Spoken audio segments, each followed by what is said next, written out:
In this video, we'll talk about an exercise called breaking down the barriers.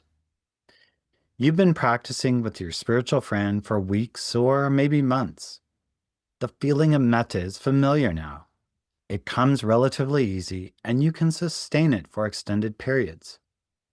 The feeling of loving kindness has naturally, by itself, moved out of the heart and into your head. Right now, your loving kindness has a boundary around it. You feel it strongly for yourself and for your spiritual friend. But what about your neighbor, the cashier at the grocery store, the stranger on the bus? What about someone who cut you off in traffic? What about someone who really hurt you? We all naturally divide the world into categories. People I love, people I'm neutral about, and people I don't like. And our loving kindness follows those categories. It flows easily to loved ones, barely reaches neutral people, and stops dead at difficult people. Breaking down the barriers is the practice of dissolving these categories. It's extending your metta to everyone, friends, family, strangers, and yes, even enemies. It's the same quality of warm, sincere well-wishing. Not because you have to like everyone, but because metta is your natural state, and those barriers are artificial. Think of it this way. Right now, your metta is like water in separate containers. This container is for my friend. This one is for my family. This one is empty. And this one, that's for the person I'm angry at. Breaking down the barriers is removing the containers and letting the water flow freely. One pool, no divisions. This practice is profoundly freeing. Many meditators say it's one of the most transformative experiences in their practice. When you can genuinely wish happiness for someone who has wronged you, something fundamental shifts inside, and that's real freedom.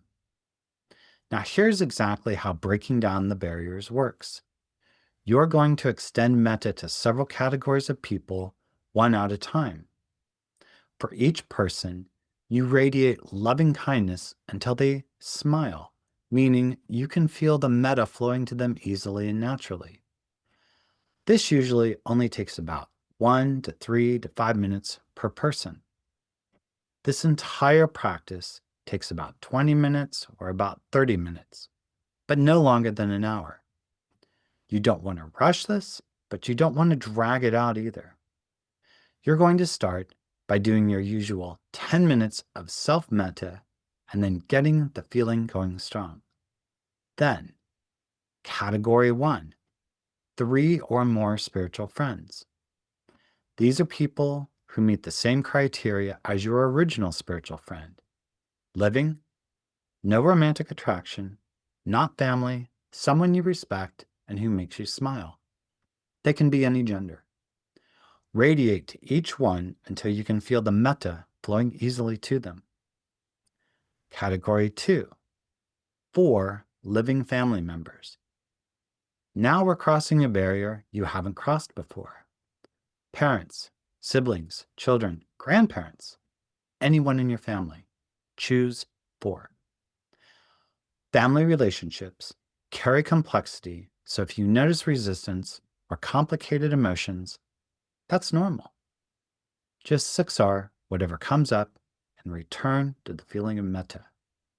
Radiate to each one until they smile back at you.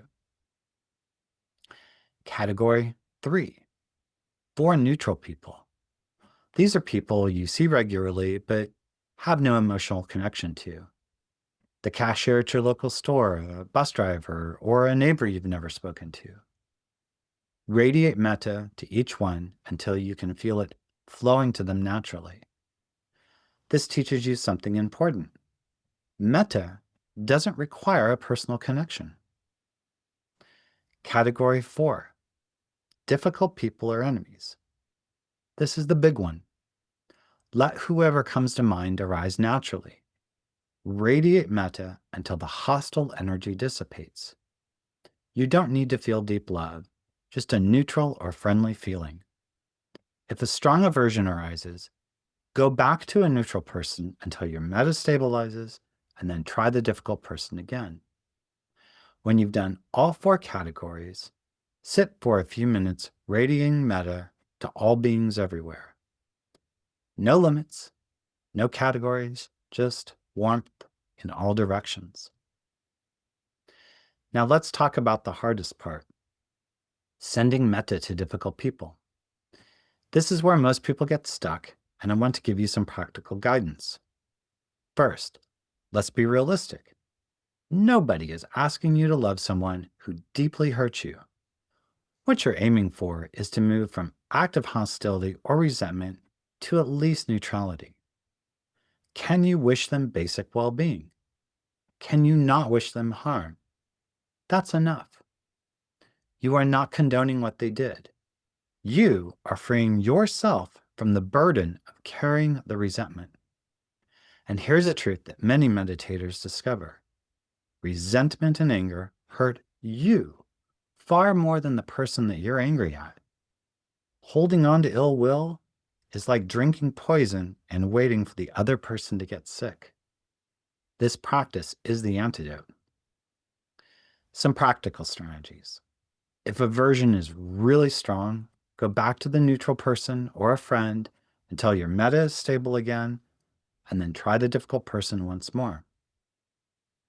Try to find something, anything, good about the difficult person. Maybe they love their children.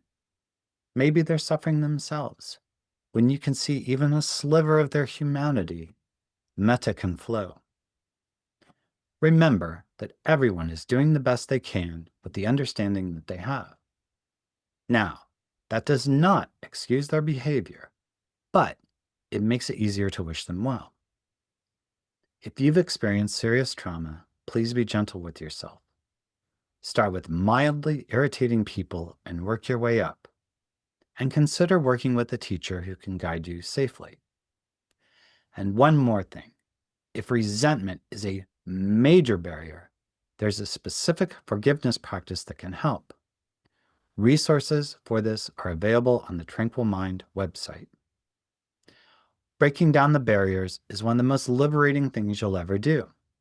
When you can radiate warmth to all beings, friends, strangers, and enemies alike, you're ready for a shift in how you do your meditation practice, radiating to the 6 directions.